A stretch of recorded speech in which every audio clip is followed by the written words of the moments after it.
रोहित आर्य प्रकरणी माजी मंत्री दीपक केसरकरांची चौकशी होणार। गुन्हे शाखा केसरकरांचा जबाब नोंदवणार। रोहित आर्यचे एन्काउंटर फेक, मुंबई हायकोर्टात याचिका, लवकरच होणार सुनावणी। शिरूरमध्ये बिबट्याच्या हल्ल्यात मुलाचा मृत्यू, मनसरमध्ये खासदार कोल्हेंसह ग्रामस्थांचं आंदोलन। नरभक्षक बिबट्यांना गोळ्या घाला, राज्य आपत्ती घोषित करा, अमोल कोल्हेंची मागणी। मतचोरीच्या आरोपांना भाजपाचं पत्रकार परिषदेतून उत्तर, ठाकरे बंधूंवर हल्लाबोल। ठाकरेंना मराठी हिंदू दुबार मतदारच दिसतात का?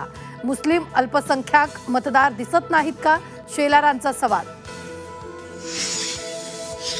मतदार यादीत घोळ, शेलारांनाही मान्य। दुबार मतदारांबाबत शेलारांनी आमच्या सोबत कोर्टात यावं, उद्धव ठाकरेंचा शेलारांना टोला।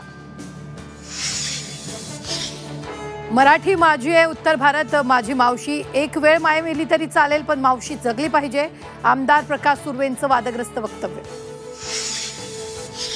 असीम सरोदेंची सनद 3 महिन्यांसाठी रद्द, राज्यपाल विधानसभा अध्यक्षांविरोधात विधान भोवलं, तर सरोदेंकडून निर्णयावर नाराजी व्यक्त।